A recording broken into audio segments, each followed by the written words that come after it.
Here's how to make a Claude AI account. Now, when you open Claude in your browser, it should look something like this.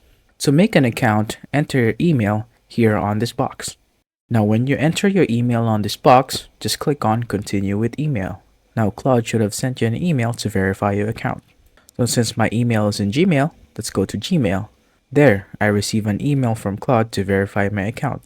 If you did not receive an email, click on More on the side and check your spam folder. Sometimes the email gets sent here. If you still have not seen it, click on Claude and click on Try Sending Email again. Once you click this, you should receive the email. Now to verify your account, open the email and click on the Sign in to Claude AI button. Once it fully loads, it should let you create your account.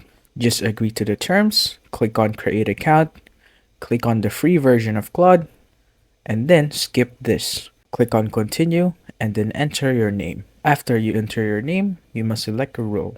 I'll just choose a random one and click on I have my own topic. There, you have successfully created your Claude AI account.